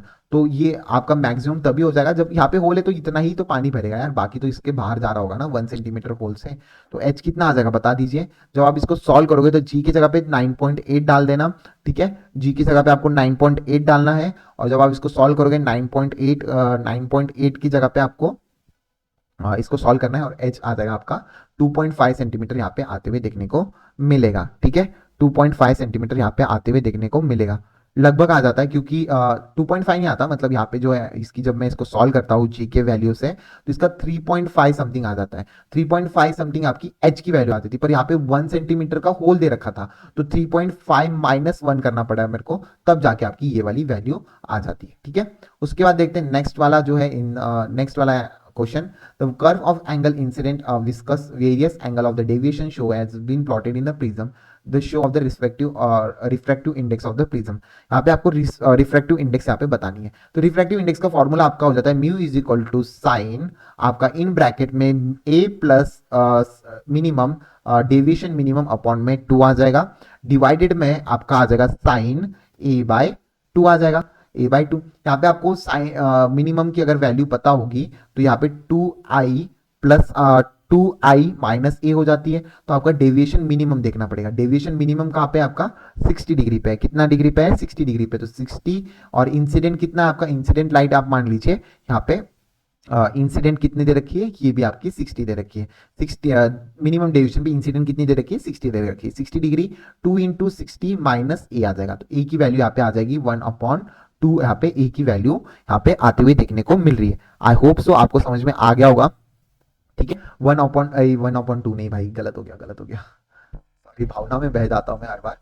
1/, में डिवाइड कर दिया इसको, सॉरी सॉरी, यहाँ पे 60 वैल्यू देखने मिलेगी, ए की भी वैल्यू कितनी देखने को मिलेगी 60। जब आप इसको सॉल्व करोगे 60 की वैल्यू यहाँ पे डाल देना, यहाँ पे एस मिनिमम ये वाली वैल्यू यहाँ पे डाल देना। जब आप सॉल्व करोगे तो इसमें आ जाएगा साइन 60 अपॉन साइन 30, कितना आ जाएगा साइन 60 अपॉन साइन 30 आंसर आ जाएगा। साइन 60 अपॉन साइन 30 कितना हो जाता है, साइन 60 आपको सबको पता है कि 1/2 होता है, साइन 1/2 हो जाता है, और साइन 30 आपका √3/2 हो जाता है, तो 2 से 2 कटेगा, 1/√3 आपका आंसर। एक मिनट गलत बोल दिया मैंने, उल्टा बोल दिया। साइन 60 की वैल्यू हो जाती है आपकी √3/2, क्या हो जाती है साइन 60 की वैल्यू आपकी हो जाती है √3/2, और 30 की हो जाती है 1/2, तो 2 से 2 कट गया, तो √3 आपकी वैल्यू आ गई। फर्स्ट ऑप्शन एकदम करेक्ट है, ठीक है। नेक्स्ट क्वेश्चन करते हैं। नेक्स्ट क्वेश्चन, अरे उसके लिए जगह ही नहीं बची हमने, सॉरी सॉरी सॉरी, आप थोड़ा सा मिटा के देख लेना, यहाँ पे करता हूँ मैं इसका सोल्यूशन, एक मिनट। अरे इसका सोल्यूशन लिखने की जरूरत ही नहीं है, काफी आसान है, ठीक है। इसके अंदर न्यूटन्स लॉ लग रहा है, किसका, Newton's law of the focal length के लिए न्यूटन्स लॉ लगता है। कॉन्केव मिरर दे रखा है 16 मीटर और 9 metre respectively, distance of the real object and real image from the focus. जब आपका डिस्टेंस आपका रियल इमेज और ऑब्जेक्ट का फोकस से अगर आपको डिस्टेंस दे रखा होगा तो आपको डायरेक्टली फॉर्मूला लगाना है, F is equal to √x1 into x2 आपको लगाना है। ये न्यूटन्स का फॉर्मूला है, आपको दे रखा है, ये न्यूटन्स साहब ने यहाँ पे भी योगदान दिया है, तो आपको बस क्या करना है 16 इंटू 9 करना है, तो आपको जब करोगे तो 144 आंसर आ रहा होगा, तो ये 12 सेंटीमीटर के थ्रू आपका चले जाएगा, कितना आ जाएगा। तो आपने इसमें क्या करना था, बस यहाँ पे न्यूटन्स लॉ ऑफ द क्या लगाना था, यहाँ पे न्यूटन्स लॉ लगाना था, क्योंकि यहाँ पे क्या दे रखा था, फोकस से डिस्टेंस दे रखा था, आपकी रियल इमेज और रियल ऑब्जेक्ट का फोकस से डिस्टेंस दे रखा था, तो x1 इंटू x2 करना था फोकल लेंथ को निकालने के लिए, ठीक है। तो इस तरीके से आपका 12 सेंटीमीटर यहाँ पे आंसर चले जाएगा। उसके बाद बात करते हैं हमारा 24th क्वेश्चन के अंदर। अरे भाई ये आ गया, यहाँ पे आपको पता है जब ये A0 दिया रहता है तो A के ऊपर आपका साइन आ जाता है, यहाँ पे भी A के ऊपर साइन आ जाता है, तो यहाँ पे एक B के ऊपर, सॉरी B के ऊपर, यहाँ पे क्या बन रहा है, यहाँ पे जो बन रहा है, यहाँ पे अगर आप देख पा रहे हो, यहाँ पे अगर बन रहा है तो यहाँ पे A प्लस प्लस ये होता है ना, ये डॉट होता है, सॉरी सॉरी, ऐसा वाले स्ट्रक्चर में डॉट होता है, A डॉट करोगे आप, यहाँ पे A को डॉट करोगे B वेक्टर के साथ, ठीक है। उसके बाद यहाँ पे क्या करोगे, यहाँ पे B को डॉट करोगे A के ऊपर में इनवर्स प्रोपोर्शन को, तो ये वाला इनवर्स का साइन होता है, ठीक है, जो मैंने ऊपर लगा रहा है A के ऊपर और B के ऊपर, और ये वाला होता है आपको इसको ऐड करना है, मतलब इसका मतलब है A आपका inverse dot B plus A dot B का इनवर्स, इस तरीके से आपको करना है। इसको जब आप सॉल्व करोगे तो काफी आसान तरीके से आप जब वैल्यू इसके अंदर डालना शुरू करोगे, तो पहले आप जब 0 0 0, आपको मैं इसका एक ट्रिक बता देता हूँ, आपको पहले 0 0 वाला वैल्यू डालना है और सबसे लास्ट वाला वैल्यू डालना है। जब आप डालना शुरू करोगे तो इसके अंदर जब डालना शुरू करोगे तब जाके आपकी वैल्यू आप पे आना शुरू हो जाती है, तब आपको सीरियल में आपका आंसर देखना शुरू हो जाता है। तो जब आप इसको डालोगे तो 1 का तो इनवर्स हो जाएगा, 1 का इनवर्स हो जाएगा 0, 0.1 कितना हो जाएगा सॉरी दोनों भी जीरो है ना, तो 1.0 हो जाएगा जीरो, प्लस जीरो इधर भी जीरो हो जाएगा, तो सारे ही जीरो हो गया। जब आप वन को डालोगे, वन और वन को, तो वन क्रॉस वन का आ जाएगा जीरो, 0,1 0,1 आ जाएगा वन, 0.1 आ जाएगा आपका जीरो, और यहाँ पे वन वन डॉट, समझ में तो आ रहा है ना भाई। देखो मैंने पहले क्या किया, वन वन डाल दिया, वन वन डाल दिया, तो पहले में ए का वन का इनवर्स हो जाएगा जीरो, और बी का हो जाएगा वन, ये इस तरीके से। और सेम चीज यहाँ पे बी का, ए का वन हो जाएगा, बी का जीरो हो जाएगा। जब मैंने वाई यहाँ पे जीरो डाला, तब तब आपका ये वैल्यू बन रही थी, तो 1.0 क्या आ जाएगा जीरो। जब मैंने वाई की वैल्यू यहाँ पे वन डाली, दोनों वन डाली, सब में ही वन, वाई की वैल्यू मेरी कितनी आ गई जीरो। जब मैंने ए की वैल्यू जीरो और बी की वैल्यू जीरो डाली, ठीक है। अभी मेरे को क्या डालना है, वाई वाई की जगह, ए की जगह पे मेरे को वन डालना है, बी की जगह पे मेरे को वन डालना है। तो जब मैं वन वन डालूंगा, तो यहाँ पे देख लो, ए को वन का कितना हो जाएगा, वन का स्क्वायर जीरो हो जाएगा, वन का इनवर्स, और यहाँ पे बी का एज इट इज वन रहेगा, ठीक है। सॉरी यहाँ पे तो जीरो जीरो आना चाहिए दोनों भी, क्योंकि मैंने ए और बी की वैल्यू दोनों की जीरो ली है ना। प्लस प्लस आ जाएगा, और जब मैंने ए का वन डाला तो वन आ जाएगा, बी का जीरो वन डाला तो जीरो, जीरो के साथ आपको डॉट करना पड़ेगा। तो यहाँ पे क्या आ गई, वैल्यू कितनी आ गई आपकी, जीरो आ गई। कितनी आ गई, जीरो वैल्यू आ गई। तो यहाँ पे जब वन वन के साथ जब आप कर रहे हो, तो जीरो वैल्यू आ रही, कितनी आ रही है, जीरो वाली। तो इसी के साथ आपका थर्ड ऑप्शन एकदम करेक्ट जाते हुए देखने को मिल रहा है। इसी तरीके से आपको सॉल्व करना है भाई। नेक्स्ट क्वेश्चन देखते हैं गाइस। 25th क्वेश्चन में आपको mobility of the electrons and holes की बतानी है, intrinsic germanium eight the room temperature. तो आपका इसका फॉर्मूला बेस्ड क्वेश्चन है, डायरेक्ट ही आपका इसके अंदर फॉर्मूला बताना है। इंट्रिंसिक सेमीकंडक्टर के लिए आपका जो है, इंट्रिंसिक सेमीकंडक्टर की इलेक्ट्रॉन और होल की डेंसिटी दे रखी, जर्मेनियम कंडक्टिविटी आपको बतानी है। तो कंडक्टिविटी आ जाती है रो, रो आपकी कंडक्टिविटी होगी 1 आपका आ जाएगा पी, आपका डेंसिटी के अंदर आ जाएगा पी, उसके equal to electron into N, N a electron is equal to mu और E plus mu of H आ जाएगा। तो यहाँ पे आपको इस तरीके से आपको intrinsic at the room temperature mobility of the holes and mobility of the electron देखनी है। और आपकी जो है electron, if the electron and holes having equal density of the 3.6 electron, और इन सब की डेंसिटी अगर आपको 3.6 सेम दे रखी होगी, तो यहाँ पे इसकी वैल्यू यहाँ पे ये डाल देना, या इलेक्ट्रॉन की वैल्यू ये डाल देना, और होल की वैल्यू ये वाली डाल देना। जब आप इसको डालोगे तो आपको आसानी से आंसर देखना पड़ेगा, ठीक है। डाल के देखो क्या, देखते हैं। 3.6 इंटू 10 की पावर 19 इन ब्रैकेट में 0.54 इंटू 10 कुछ नहीं है, प्लस सॉरी प्लस, इसको मिटा देता हूँ, प्लस आ जाएगा 0.18 metre square by V square, इस तरीके से देखने को मिल रहा है आपको। तो जब आप इसको सॉल्व करोगे तो ये 12 6 7 0.72, डिवाइड में नहीं भाई, डिवाइड में नहीं है, आप इसको डिवाइड कर दोगे, ठीक है।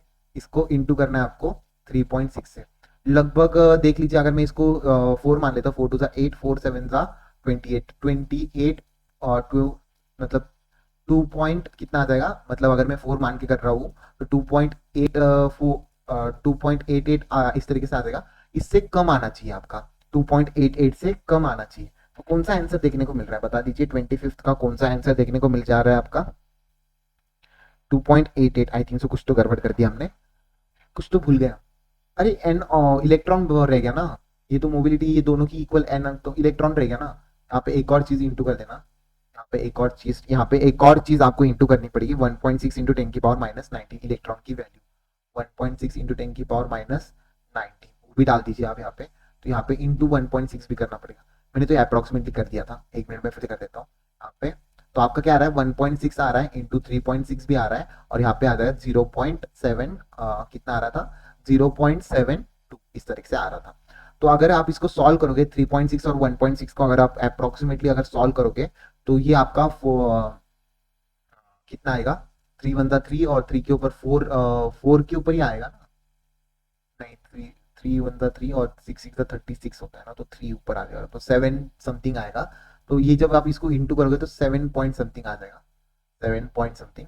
तो 7 7 49, 7 7 49, 7 पॉइंट समथिंग आएगा, और 49 मतलब 4 पॉइंट समथिंग समथिंग आंसर यहाँ पे आएगा। आप इसको सॉल्व कर लेना, मैं तो अप्रोक्सीमेटली लेकर इसको सॉल्व कर रहा हूँ, ठीक है। तो ये मेरा फर्स्ट आंसर यहाँ पे आ जाएगा, आप मेरे को सॉल्व करके बता देना कि राइट है कि रॉन्ग है, ठीक है। नेक्स्ट क्वेश्चन करते हैं। Gases exchange of the mixture of the 16 gram helium, helium मतलब आपकी monoatomic gas, and the 16 gram oxygen, oxygen मतलब डायएटॉमिक गैस, कैसे आ गई, डाई एटॉमिक गैस आ गई। उसके बाद ratio of the CP by CV, ratio of the CP by CV आपको बताना है ऑफ द मिक्सचर। कैसे निकालते CP by CV, gamma mixture अगर आपको यहाँ पे पूछ रहा है, सीपी बाई सीवी का मतलब होता है गामा। गामा मिक्स जब भी आपको पूछता है तो आपको डायरेक्टली फॉर्मूला पता होना चाहिए। गामा मिक्स के लिए आपका फॉर्मूला होता है μ1 CV1 μ1 CP1 plus μ2 CP2 divided में आ जाएगा μ1 CV1 प्लस μ2 CV2 इस तरीके से आपको देखने को मिल जाएगा। जब आप इसके अंदर डाल दोगे, आपको अगर डायटोमिक मोनोएटोमिक की वैल्यू नहीं पता होगी, म्यू आपको मोल्स निकालने, ठीक है। हीलियम के मोल्स आ जाएंगे 16/4। एक मिनट अच्छे से कर लेते हैं इसको। हीलियम्स के अगर आपकी म्यू निकालना है तो आपका आ जाएगा 16/4 इज इक्वल टू 4, और O2 के लिए आपका आ जाएगा 16/16 आपका आ जाएगा 16/16 आपका आ जाएगा 16/32 आपका आ जाएगा 1/2 आ जाएगा। क्या आ जाएगा? म्यू की वैल्यू 1/2 आ जाएगी। एक मिनट में इसको हटा देता हूँ। 16/32 आ जाएगा 1/2 आ जाएगा। इस तरीके से आपको देखने को मिल जाएगा ऑक्सीजन की। तो आपको μ1 μ2 की वैल्यू डालनी है। CP1 में आपको हीलियम की डालनी है, U1 की वैल्यू में आपको ये वाली डालनी है, U2 की वैल्यू में ये वाली डालनी है, क्योंकि आपको मोनोएटॉमिक डायटोमिक के निकले। CP और CV अगर आपको पता होंगे, दोनों की भी अलग अलग होते हैं। तो अगर मोनोएटॉमिक का अगर CP और CV में बता देता हूँ, CV और CP बता देता हूँ। CV आपका 3/2 हो जाता है, CP आपका हो जाता है 5/2, और डायटोमिक के लिए आपको हो जाता है 5/2 और ये 7/2। ये हो जाता है 5/2 और ये 7/2 आपका CP/CV आपका देखने को मिल जाता है, ठीक है। और ये वैल्यू आपको इसके अंदर डालनी। जब आप इसको अच्छी तरीके से डाल लोगे तब आपका आंसर आ जाएगा 1.62 आंसर देखने को मिलेगा, ठीक है। मैंने इसको सॉल्व करके लाया था, तो ये आपका ये वाला जो है आंसर देखने को मिलेगा। आपको जब भी क्वेश्चन आता है गामा मिक्स के लिए, इस तरीके से आपको सॉल्व करना है। बहुत लेंथी क्वेश्चन था ये, तो आपको इस तरीके से आपको इसको सॉल्व करना है। नेक्स्ट क्वेश्चन देखते हैं। मैं यहाँ पे इसको मार्क कर देता हूँ, ठीक है।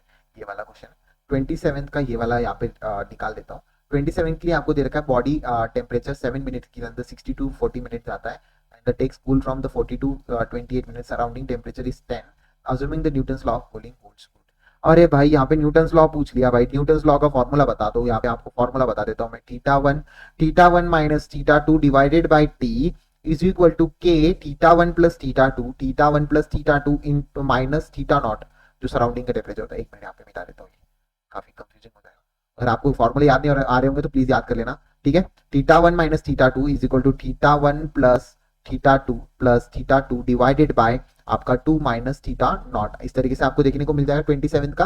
यहाँ पे आपको दोनों भी टेम्परेचर निकालने हैं। पहले आपका जो है 60 डिग्री सेल्सियस से लेके 40 डिग्री सेल्सियस तक अगर आपका जा रहा है, तो यहाँ पे आपको क्या करना है, टाइम डालना है 7 मिनट। जब डाल दोगे तो आपको ये वाला जो सराउंडिंग के अंदर तो आपको दे रखा होगा सराउंडिंग टेम्परेचर 10 दे रखा है, तो के की वैल्यू आ जाएगी। फिर नेक्स्ट टाइम में आपको डालना है, नेक्स्ट में आपको ये चीज जब आपका के की वैल्यू मिल जाएगी, तब आपको 40/28 डिग्री सेल्सियस के लिए कितना टाइम लेता है वो आपको टाइम आपको निकालना है, जब आपकी के की वैल्यू निकल जाएगी। जब आप इसकी के की वैल्यू निकालोगे तो के की वैल्यू मेरे हिसाब से निकलती, जब मैंने इसको अभी सॉल्व किया 1/14 में लिख कर लाया हूँ, और इसकी जो T2 की वैल्यू जो है इसकी निकलती है 7 मिनट। यहाँ पे T2 की वैल्यू भी कितनी निकलती है, 7 मिनट ही निकलती है। तो थर्ड आंसर यहाँ पे जाएगा, ठीक है। नेक्स्ट बात करते हैं डायमेंशन का। तो यार ये वाला तो काफी इंपॉर्टेंट है, इसको मैंने सॉल्व करना भी सबको सिखा दिया है यूनिट एंड डायमेंशन में, जब हमने प्रैक्टिस की थी question practice. E is equal to आपका एनर्जी दे रखा है डायमेंशन की इक्वल में, तो मोमेंटम का आपको पता होगा मोमेंटम का कितना हो जाता है। मोमेंटम का अगर आपको निकालने नहीं आता तो निकाल लेना, ML T-2 आपको मोमेंटम का देखने को मिलेगा, और L2 आपको देखने को मिलेगा एरिया का। मतलब यहाँ पे P की जगह पे A लिख देना, यहाँ पे B लिख देना, और यहाँ पे टाइम के ऊपर लिख देना T की पावर C लिख देना। एनर्जी की अगर आपको पता होगी, एनर्जी की आपकी होती है ML2T-2, इस तरीके की एनर्जी की फॉर्मूला होते हैं। तो ए और बी आपको पता ही है, इसको कैसे सॉल्व करते हैं। ए और बी को कंपैरिजन करते हैं, ए के साथ बी का कंपैरिजन करते हैं अच्छी तरीके से। अगर आपको इसको डिटेल में जानना है तो प्लीज मुझे बता देना, मैं आपको फिर से इसके ऊपर आपको वीडियो बना दूंगा जिसमें आपको इसको सॉल्व करूंगा। अभी सॉल्व करने के लिए यार यहाँ पे जगह नहीं बची इसके लिए, ठीक है। तो इसका जो आंसर है, इसका आंसर जो है मैंने इसका जो आंसर आ जाता है, फोर्थ आंसर यहाँ पे एकदम करेक्ट यहाँ पे आते हुए देखने को मिलता है। नेक्स्ट बात करते हैं भाई, परपेंडिकुलर है ये वाला वेक्टर और ये वाला वेक्टर, और find the angle between A and B. बस आपको डॉट करना है, A plus 2b vector dot 5a vector minus 4b vector. Dot करना है, डॉट प्रोडक्ट मतलब ए डॉट ए करोगे तो कितना आ जाएगा, 5 आ जाएगा, और बी डॉट ए करोगे तो कितना आ जाएगा, cos theta. B dot A अगर आप करोगे तो कॉस थीटा तो जरूर आएगा। तो यहाँ पे देख लो ना, 2 4 जा सॉरी, यहाँ पे ए, ये वाले ए को इससे कर दिया पहले, फिर इसको इससे कर दिया, तो 5 माइनस कितना आ गया 4 कॉस थीटा, कितना आ गया 4 कॉस थीटा। उसके बाद प्लस आ जाएगा आपका 10 कॉस थीटा, इसको 5 टू सा 10, बी का बी के साथ, और cos theta minus 8 equal to 0। इसको परपेंडिकुलर रख दिया ना, अपने 0 आ जाएगा। जब आप इसको सॉल्व करोगे तो आपका थीटा कितना आ जाएगा 60 डिग्री। आई होप आपने बेसिक मैथ्स अच्छे से पढ़ा होगा और उसका ये नतीजा है, ठीक है। उसके बाद रेजोनेंस ट्यूब एक्सपेरिमेंट काफी इंपॉर्टेंट है, इसका मैं सॉल्यूशन आपको जरूर बताऊंगा। रेजोनेंस ट्यूब एक्सपेरिमेंट का अंदर बहुत 2 consecutive resonating observation of the length दे रखी है। जब आपको ये दे रखी होती है तो आपका लैम्डा निकालना काफी आसान हो जाता है। तो lambda is equal to 2 L2 minus L1 आ जाएगा। L2 माइनस L1 कर देना, जो बड़े में से छोटी लेंथ आपको माइनस करनी होती है इसमें से। तो आपका कितना आ जाएगा जब आप इसको सॉल्व करोगे तो 66 सेंटीमीटर यहाँ पे देखने को मिलेगा इसका आंसर। उसके बाद फ्रीक्वेंसी ऑफ द ट्यूनिंग फोक जब आ जाती है तो फ्रीक्वेंसी में आपको कुछ नहीं एफ वी लैम्डा करना पड़ता है, क्योंकि आपको फ्रीक्वेंसी देख रही है, वेलोसिटी आपको निकालनी पड़ती है। तो एफ लैम्डा आपकी आ जाती है। एफ लैम्डा को मैं फ्रीक्वेंसी के हिसाब से लिख देता हूँ। तो 500 इंटू 66 जब आप करोगे तो यहाँ पे 330 मीटर पर सेकेंड आ जाएगा। 66 सेंटीमीटर को प्लीज मीटर में कन्वर्ट कर देना, ठीक है। तो मीटर में कन्वर्ट कर दोगे तो ये 0 हट जाएंगे, तो यहाँ पे 330 आपको आंसर देखने को मिलेगा। 3 इंटू 10 की पावर माइनस 2 के ये 0 से ये 0 आपके हट जाएंगे, ठीक है। तो 330 आपका आंसर यहाँ पे आते हुए देखने को मिलेगा। नेक्स्ट बात करते हैं, two polarise are cross to each other when the one of them are rotate through the 60 degree, then what is the percentage of incident unpolarised light of the emitted. अच्छा, दो पोलराइज, पहले तो आई not दे रखा है when this rotate, अच्छा पहले आई कितना दे रखा है, आई वन आपको दे रखा है आई नॉट बाय 2 आ जाएगा। Second, when the one of them, एक को रोटेट किया है 60 degree, then the percentage of the incident of the light is. अच्छा, एक को रोटेट कर दिया इन्होंने, एक को अगर रोटेट कर दिया है तो कैसे करोगे, I2 आपका कितना आ जाएगा, I2 आ जाएगा I1 cos square theta, cos square theta. I1 कितना दे रखा है I naught by 2, cos square theta मतलब 60 डिग्री, 60 डिग्री कॉस 60 कितना होता है 1/2 होता है, तो इसके लिए 1/4 आ जाएगा। आई नॉट की वैल्यू कितनी आ जाएगी 1/4 आ जाएगी। तो I2 बाय आई नॉट की वैल्यू आपकी आ जाएगी, कितनी आ जाएगी 1/8, सॉरी 3/8, √3 होता है, √3/2, तो 3/8 आ जाएगी। √3/8 आ गई, कॉस स्क्वायर थीटा ना ये, तो 3/8 आ गई, 3/8 आ गई। तो इसको परसेंटेज के अंदर अगर करोगे तो इंटू 100 कर देना, आपको बस इसमें दोनों तरफ इंटू 100 करना है। जब आप इसको दोनों तरफ इंटू 100 कर देते हो तो 37.5% आपका यहाँ पे आंसर देखने को मिल जाता है। फोर्थ आंसर एकदम करेक्ट है। उसके बाद नेक्स्ट क्वेश्चन देखते हैं आपका, a body of mass m taken from the earth surface to the height r equal to the radius of the earth increase the potential energy will be। अच्छा, तो इसका मैंने एक और पोटेंशियल एनर्जी का फॉर्मूला आपको बता दिया है, mgh अपॉन में आ जाएगा 1 प्लस एच बाय आर। कितना आ जाएगा 1 प्लस एच बाय आर, तो r बाय आर तो कट गया, तो 1 प्लस 1 कितना हो गया mgr बाय 2, कितना आ गया हाफ mgr/2। इसका डायरेक्ट फॉर्मूला है, प्लीज आपको याद रखना है। जब आपका अर्थ से लेके कुछ डिस्टेंस के ऊपर आपको वेलोसिटी u पूछ लेता है इस डिस्टेंस से लेके, और ये वाला डिस्टेंस r हो जाता है और ये वाला h हो जाता है, तो उसके लिए आपको ये वाला फॉर्मूला पोटेंशियल एनर्जी का ये वाला फॉर्मूला यूज करना होता है, ठीक है। आई होप आपको समझ में आ गया होगा। इसी के साथ आपका नेक्स्ट क्वेश्चन करते हैं। नेक्स्ट क्वेश्चन करना है आपको, नेक्स्ट क्वेश्चन आपका आंसर जाएगा, क्या दे रखा है 5 एलिमेंट आप दे रखे हैं A B C D E, work function 1.2 2.4 3.6 4.8 6 volt respectively. Wavelength of the दे रखा है fall in emit in this photo electron emit will be. पहले तो वेवलेंथ निकालो, इलेक्ट्रॉन निकालो वेवलेंथ के लिए, तो आपका H C by lambda. H C की वैल्यू अगर आपको पता होगी इलेक्ट्रॉन वोल्ट में निकालने के लिए मैंने निकाली है 12400 डिवाइडेड बाय एंगस्ट्रॉन आपका 4000 आ जाएगा। 4000 से आप जब इसको कट करोगे तो इसका लगभग आपका कितना आ रहा है 3.1 31/10 आ रहा है, तो मतलब 3.1 आ रहा है। तो एनर्जी कितनी आ रही है आपकी, इलेक्ट्रॉन ऑफ द फोटोन कितना आ रहा है 3.1 आ रहा है। तो आपको क्या निकालना था इसमें वर्क फंक्शन। वर्क फंक्शन को कैसे निकालोगे बता दो, क्या गलती कर दी इसमें, 3 पॉइंट आ रहा है तो एनर्जी आपका वर्क फंक्शन आपको पता नहीं, इंसिडेंट लाइन का वर्क फंक्शन तो इससे ज्यादा होता है। 3 point line is equal to work function. 3 point work function आपका कैसा होना चाहिए 3.1 से छोटा होना चाहिए, वही आपकी क्या करेंगे अलाउ करेंगे इमिट करने के लिए, लाइट को इमिट करने के लिए। तो वर्क फंक्शन से कम होना चाहिए, ई वाला जो है वर्क फंक्शन से इमिशन ऑफ द लाइट कम होना चाहिए। तो मेरे को देखने को मिला 3 से कम कितने हैं 1 और 2, ए और बी आपके ही कम है, तो थर्ड ऑप्शन एकदम करेक्ट है। आई होप आपको समझ में आ गया होगा। उसके बाद देख लेते हैं, दो पार्टिकल एसएचएम में जा रहे हैं lines with the same time period and equal amplitude at the instant at the extreme position of the, अच्छा मीन पोजीशन भी दे रखी है, value of the same direction cross each other further time. अगर दोनों एक दूसरे को क्रॉस कर रहे तो क्या यहाँ पे होगा बता दीजिए। यहाँ पे काफी आसान तरीके से पहले तो x1 आ जाएगा, x1 अगर मैं निकालता हूँ a cos ओमेगा टी, ठीक है। क्यों? क्योंकि ये एक्सट्रीम पोजीशन से जा रहा है। उसके बाद x2 अगर मैं निकालता हूं तो a sin ओमेगा टी, क्योंकि ये मीन पोजीशन से जा रहा है। कैसे जा रहा है? मीन पोजीशन से जा रहा है। और आपको क्या दे रखा है? इक्वल एम्पलीट्यूड दे रखे हैं इनके, और one particle extreme position while the other one is mean position, the move in a same direction. इनका डायरेक्शन तो सेम है, तो आप इसको इक्वल करके आप आराम से निकाल सकते हो क्या? इसका इक्वल करके या फिर इसका डिवाइड करके भी आपका आराम से आ जाएगा, ओमेगा की वैल्यू आ जाएगी। ठीक है। फॉर क्रॉसिंग के लिए आपका क्या, क्रॉसिंग ईच अदर, कहाँ पे क्रॉसिंग, कहाँ पे है भाई? क्रॉसिंग पूछ रखा है ना, सेम डायरेक्शन, तो parallel to each other, equal amplitude, move in same direction, cross to each other. अच्छा, ये क्रॉस दे रखा है ना, एक दूसरे को क्रॉस करे तो x1 इक्वल टू x2 कर दो। x1 is equal to x2 जब आप करते हो तो cos omega T equal to sine omega T आ गया, ठीक है। तो ओमेगा टी तो इक्वल तो नहीं होंगे, तो यहाँ पे क्या आ गया? tan omega T equal to -1 आ जाएगा। -1 क्यों आया बता दीजिए? क्योंकि एक्सट्रीम पोजीशन पे था ना, तो इधर माइनस लगाना हम भूल गए, x2 यहाँ पे माइनस आ जाएगा, तो tan ओमेगा टी कितना आ जाएगा?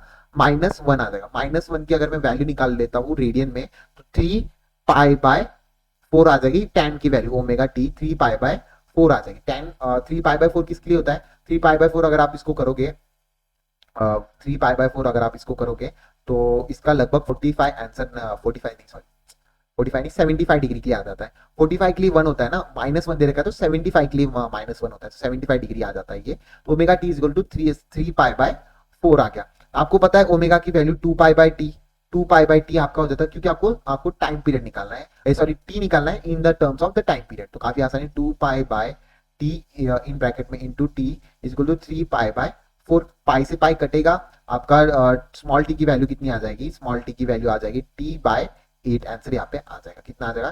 t/8 आंसर यहाँ पे आते हुए देखने को मिलेगा। फर्स्ट ऑप्शन एकदम करेक्ट है, ठीक है। आई होप आपको समझ में आ गया होगा। लगभग हमने काफी क्वेश्चन कर लिए, 34 क्वेश्चन कर लिए, 35 क्वेश्चन पे अभी हम है। आप बोल रहे हो सर आपने तो कुछ क्वेश्चन काटे ही नहीं। काटे भाई, सेक्शन बी में काफी सारे क्वेश्चन काटे हैं, क्योंकि वो दिमाग के बाहर जाएंगे आपकी कभी कभी, कुछ नहीं हो जाएगा। सो बबल्स की अगर बात करूं, इंक्रीज कर रहा है 1.5 से तो 2.5, the surface tension of the water is the 30 times, work done is, अच्छा वर्क डन का फॉर्मूला यहाँ पे आपको याद होना चाहिए। वर्क डन का फॉर्मूला क्या हो जाता है आपको बता दूं, यहाँ पे वर्क डन का फॉर्मूला यहाँ पे आ जाता है, वर्क डन का फॉर्मूला यहाँ पे आ जाता है, वर्क डन का फॉर्मूला यहाँ पे आ जाता है 8πt r2 का स्क्वायर माइनस r1 का स्क्वायर इज इक्वल टू, ये आपका आ जाएगा, ठीक है। तो 8πt r1 r2 r3 इस तरीके से आपको डालना है। जब आप इसको डालोगे तो वर्क डन आपका आ जाएगा 8πt, वर्क सरफेस टेंशन आपको दे रखा है ना, तो ये टी की जगह पे सरफेस टेंशन कितना डालोगे? 30 टाइम्स r2 का स्क्वायर मतलब 1/पाई, पाई स्क्वायर आ जाएगा, माइनस 1/4, 4/पाई स्क्वायर, इस तरीके से देखने को मिलेगा तो 3/पाई स्क्वायर आ जाएगा। 8π into 30 is equal to 3π square. एक पाई से एक पाई कट जाएगा, तो इसको देख लेना कितना रहेगा, आ रहा है यहाँ पे 3 3 9, 9 8 72 आई थिंक सो, ठीक है। 72 divided by pi, 72 divided by 3.14 पाई की वैल्यू डाल देना। जब आप इसकी वैल्यू इस तरीके से डाल दोगे, आई होप आपको समझ में आ रहा होगा क्यों हमने इस तरीके से हमने इसको सॉल्व किया है, ठीक है। 1 मिनट, पाई का स्क्वायर तो होगा ही नहीं, क्योंकि अंडर रूट पाई में दे रखा है ना, पाई तो आएगा ही नहीं, तो आई थिंक सो 72 ये आंसर जाना चाहिए आपका। 1 मिनट, कुछ तो गड़बड़ कर दी हमने, कुछ तो गड़बड़ कर दी भाई, कुछ तो गड़बड़ कर दी। 720 जाएगा आपका आंसर, 720। पाई स्क्वायर बचेगा ही नहीं ना, क्योंकि ऑलरेडी आर स्क्वायर में अंडर रूट पाई दे रखा था, तो यहाँ पे आ जाएगा 8π इंटू 30 इंटू 3/पाई आ जाएगा, तो पाई से पाई कट गया, तो यहाँ पे आएगा 720, आपका अर्ज आ रहा है 720।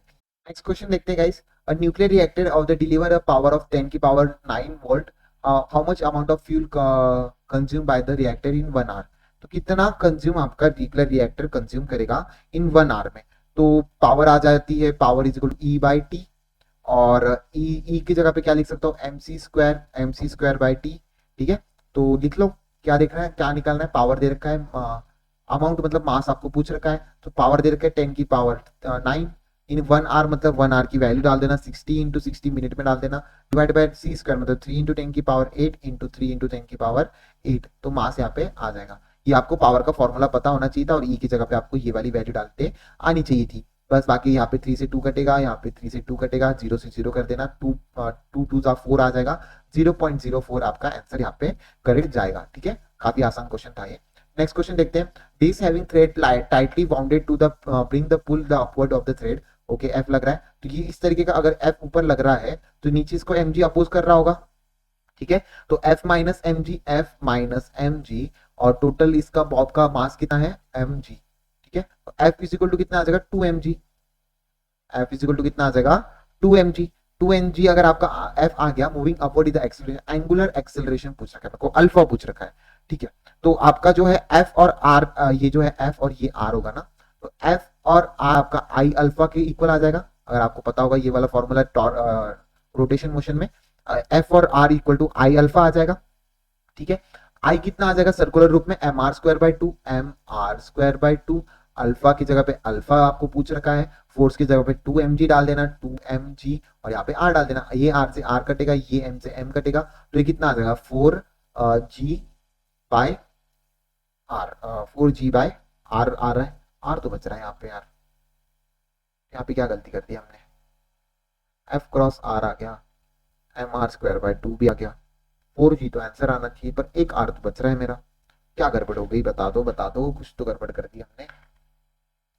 यहाँ पे गड़बड़ क्या हो गई, यहाँ पे गड़बड़ ये हो गई, इसमें जो हमने एम आर स्क्वायर बाय 2 लिखा है, तो यहाँ पे जो है एफ की जगह पे आपको, एफ आर की जगह पे आपको, एक मिनट, 4 जी आ गया यहाँ पे, तो आर अल्फा पूछ रखा है ना आपको, सिर्फ अल्फा नहीं पूछ रखा, आर अल्फा पूछ रखा है भाई, देख लो क्वेश्चन रीड नहीं करने के नतीजे 4 जी आपका आंसर आ गया। ठीक है, नेक्स्ट देखते हैं, आइसोथर्मल प्रोसेस में क्या हो जाता है। आइसोथर्मल प्रोसेस में आपका यू जीरो हो जाता है, इंटरनल एनर्जी यहाँ पे जीरो देखने को मिल जाती है। अगर आपको पता होगा यू जीरो देखने को मिल जाता है आइसोथर्मल में, और यू जीरो होने की वजह से आपकी जो है हीट और वर्क डन इक्वल हो जाता है, तो ये दोनों आपकी चल जाएगी। ए का 3 एंड 4, एक ही ऑप्शन दे रखा है तो मैं इसको टिक करता हूँ फर्स्ट ऑप्शन में। बी को देख लो, एडियाबेटिक प्रोसेस में आपका क्या हो जाता है, क्यू जीरो हो जाता है, ये सेकंड ऑप्शन। आइसोकोरिक में आपका क्या हो जाता है, वॉल्यूम, आइसोकोरिक में आपको बता दीजिए, आइसोकोरिक में वॉल्यूम जीरो हो जाता है, या वॉल्यूम आपका जीरो हो जाता है, और साइक्लिक प्रोसेस में आपका जो है यू आपका इक्वल टू जीरो हो जाता है। तो डी का मेरा 3 आना चाहिए और डी का मेरा 4 आना चाहिए। आइसोथर्मल और डी साइक्लिक प्रोसेस में सेम ही होती है, आइसोकोरिक में आपका फर्स्ट आना चाहिए, इंटर वर्क डन जीरो हो जाता है क्योंकि वॉल्यूम जीरो हो जाता है ना उसमें, तो फर्स्ट ऑप्शन एकदम करेक्ट है। नेक्स्ट बात करते हैं, if the 50 watt and 100 watt bulb are connected in 100 volt DC source. अच्छा, तो अगर आपका 100 volt DC source, how much power is dissipated, पहले R1 R2 निकालो। R1 कितना आ जाएगा, P बाई V, P का अगर आपको पता होगा, P का अगर आपको पता होगा, P का अगर आपको पता होगा, V स्क्वायर बाय R डालते हो आप, तो R की वैल्यू निकालो, V स्क्वायर बाय R मतलब यहाँ पे 110 का स्क्वायर बाय कितना आएगा 50, और R2 वहाँ पे आ जाएगा 110 इंटू 110 डिवाइडेड बाय 50। ठीक है, इस तरीके से आ जाएगा। R1 R2 आ गए, इसके बाद R1 R2 को प्लस कर देना। प्लस क्यों करोगे, क्योंकि सीरीज में है, तो आई नेट कितना आ जाएगा, आई नेट आपका डीसी सोर्स में तो 1110, ये 110 ये वाला नहीं है, ये वाला है। Assuming the rated voltage of the bulb, both the bulb is, दोनों का वोल्टेज आपको 110 देखा है। आर नेट आ जाएगा डीसी सोर्स का 10 1/10, और यहाँ पे आ जाएगा 1/10 into 1/10 divided by 50 plus 1/10 into 1/10 divided by 50। 50-50 common निकल के यहाँ पे ऊपर 50 चले जाएगा, इन दोनों को आप ऐड कर देना, तो आपका आसानी से आंसर यहाँ पे 22 वॉट आ जाएगा, मतलब ऐसा अप्रोक्सीमेटली 22 पॉइंट समथिंग आ जाएगा, ये आपका अप्रोक्सीमेटली आंसर है। तो आप देख रहे हो सेक्शन बी में किस तरीके के क्वेश्चन बना रखे हैं, खतरनाक क्वेश्चन। ठीक है, नेक्स्ट देखते हैं, wire of the length is L and mass is M sliding without friction on the conducting rails A, X and B, Y as shown. The vertical rails are connected to each other. The resistances are between A and B. A uniform magnetic field B is applied to the perpendicular to the plane ABCD. So the CD move with a constant velocity. अच्छा, तो बता दीजिए क्या चीज कह रहा है मेरे को, यहाँ पे कह रहा है कि यहाँ पे स्लाइडिंग हो रही है ABCD, इस तरीके से विदाउट फ्रिक्शन देखने को मिल जाएगी। रेल दे रखा है, मतलब ये जो लेंथ है इसके अंदर स्लाइडिंग देखने को मिल जाती है। तो यहाँ पे क्या है, यहाँ पे mg की इक्वल क्या आ जाएगा आपका, mg इक्वल टू आ जाएगा BIL, आपका EMF आ जाएगा, मतलब फोर्स आपका पूरा लग रहा होगा, फोर्स इक्वल टू फोर्स ऊपर लग रहा होगा, तो आपका mg की इक्वल आ जाएगा BIL। ठीक है, I की जगह पे क्या लिख सकता हूं मैं, EMF अपॉन R। ठीक है, EMF अपॉन R, तो बस आपको फॉर्मूले में डालना है, EMF upon R Q, I की जगह पे EMF डाल देना, EMF की वैल्यू डाल देना, और आपकी पूरा जो है मास निकलने आ जाएगा। Connected to the resistance R E and B, a uniform magnetic field B is applied to the perpendicular in a constant velocity। आपको पूछ रखी है वेलोसिटी, वेलोसिटी निकालनी है, तो यहाँ पे I की जगह पे आपको लिख दो VBL अपॉन R। ठीक है, I की जगह पे VBL अपॉन R तो यहाँ पे लिख देना V B into V B L upon में आर इंटू एल आ जाएगा, इस तरीके से देखने को मिलेगा। तो वी बी एल अपॉन में आर, बी की जगह पे बी आई, आई तो है नहीं इसमें, वी बी एल दे रखा है आपको ना, तो v की जगह पे आपको निकालना है इक्वल टू एम जी कर देता हूं मैं, एम जी कर दो, M G into R divided by B, B का स्क्वायर इंटू एल का स्क्वायर, इस तरीके से आपकी वेलोसिटी आ गई, इस तरीके से आपकी वेलोसिटी आ गई। ठीक है, तो M G by M G R upon B square by L square, first option एकदम करेक्ट है। उसका coulombic force of the distribution, भाई इसका तो रटक है, होना चाहिए आपका 3q/2 आना चाहिए, 1/4 आधे का 3q/0 मतलब 3q/2 हो जाता है ये, और आपका आधा हो जाता है। ठीक है, 3q हो जाता है पर 3q/2 आपको इस तरीके से देखने को मिल जाता है। ठीक है, नेक्स्ट देख रहे हैं Coulombic force distribution potential of the potential, भाई यही है। ठीक है, पढ़ने की जरूरत नहीं पड़ी मुझे। मैन वॉक्स इन 72, ये वाला फॉर्म मुझे बहुत पसंद है, ये वाले रिलेटिव वाले क्वेश्चन।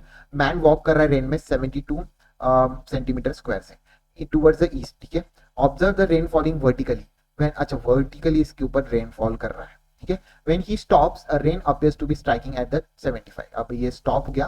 अच्छा ये इनिशियल कंडीशन, ठीक है, फाइनल कंडीशन में ये स्टॉप हो गया, ये 37 डिग्री सेल्सियस पे आपका चल रहा है from the vertical, and find the velocity of the rain drop respect to the ground, ground के रिस्पेक्ट में मेरे को निकालना है, मतलब इस तरीके से मेरे को यहाँ पे क्या निकालना है, वी 37 कॉस थीटा, इस तरीके से आपको निकालना है। सॉरी सॉरी सॉरी गलत लिख दिया, यहाँ पे आपको चेंज कर देना चाहिए, यहाँ पे निकालो वी कॉस 37 आ जाएगा। जब आपका मैन चल रहा होगा तो ये आपको देखने को मिल रहा है कि 72 आपको देखने को मिल रही है, ये उल्टी हो जाएगी। ठीक है, यहाँ पे respect to the rain drop अगर मैं निकालता हूँ तो 72 चली जाएगी, तो यहाँ पे क्या जाएगा 72 इज इक्वल टू 30 वी आपका साइन 37। ठीक है, ठीक है, क्योंकि मैंने वर्टिकल के दो कंपोनेंट निकाल लिए, अगर आपको समझ में आ रहा होगा। इनिशियल कंडीशन में मैंने क्या कर दिया, रिलेटिव में मैंने मैन के हिसाब से, रेन ड्रॉप के हिसाब से मैंने देखा कि जो है मैन उल्टा चल रहा है। ठीक है, तो मैंने उसकी डायरेक्शन मैंने यहाँ पे उल्टी मान ली, कैसे मान ली, उल्टी। तो इस तरीके से अगर मैंने उल्टी मान ली तो 37 डिग्री मेरा इस तरीके से ये वर्टिकल कंपोनेंट के इक्वल हो गया। ठीक है, 72 डिग्री आपका वर्टिकल कंपोनेंट के इक्वल हो गया। तो साइन 37 की वैल्यू कितनी होती है बता दीजिए, अगर आपको याद होगी तो बहुत अच्छी बात है, नहीं याद होगी तो आपकी गलती, अगर आपको याद नहीं होगी, ऐसे कैसे याद नहीं है आपको।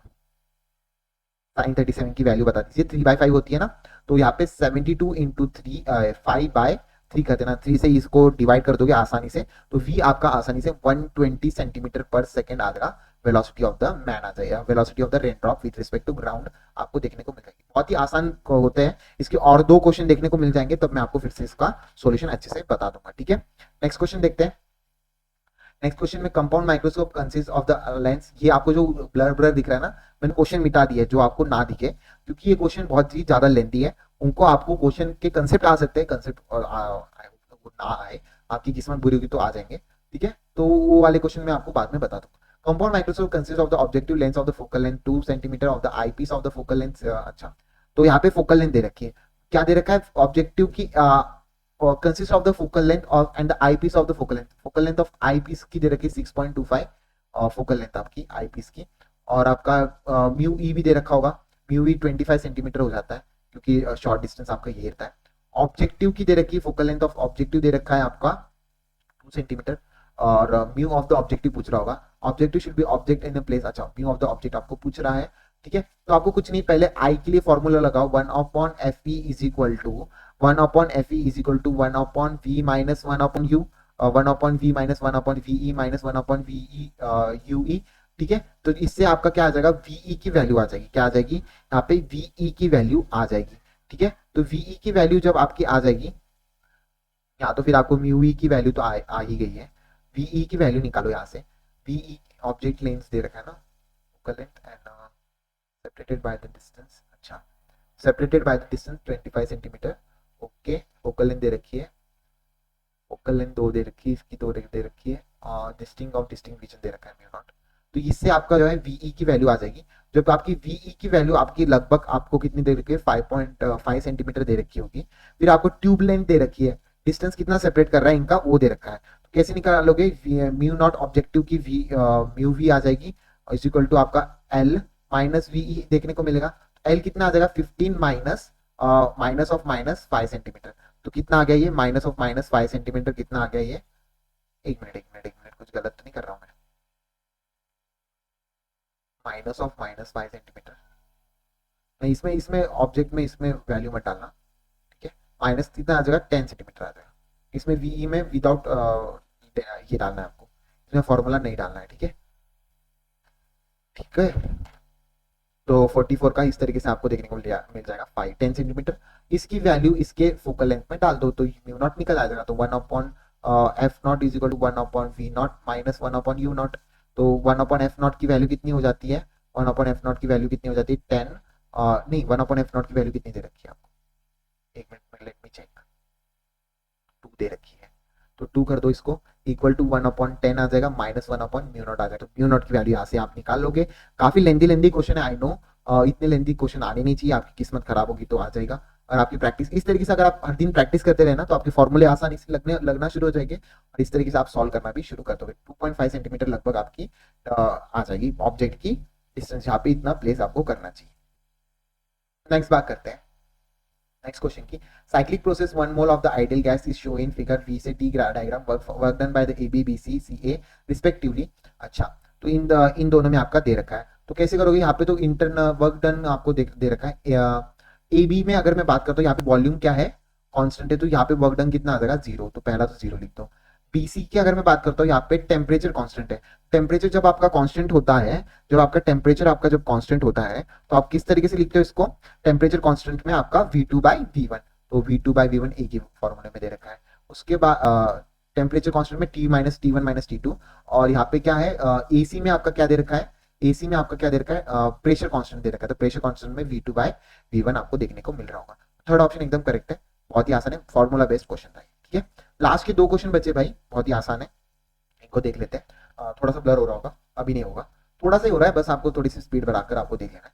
स्लैब ऑफ द थिकनेस आपको दे रखी है, रिफ्रैक्टिव इंडेक्स दे रखी है, place in one slit of the thickness T refractive. अगर आपको इस तरीके से कभी भी कंपैरिजन दे रखा होगा, the position of the central face remain unchanged, जब सेंट्रल फेस का रिमेन अनचेंज हो जाएगा, μ-1 into T is equal to μ-1 into T2, ठीक है। तो डाल दीजिए कितना है 1.5 - 1, टी कितना दे रखा था आपको 1.8 is equal to refractive index 2.5 - 1 is equal to T2 आपको दे रखा है, कितना आ जाएगा 0.5 इंटू 1.8, ठीक है। T2 कितना आ जाएगा, ये अपॉन में 1.5 आ जाएगा, T2 की वैल्यू आ जाएगी।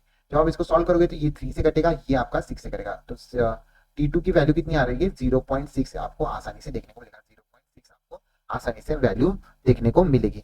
48 की वैल्यू कितनी आ गई आपकी,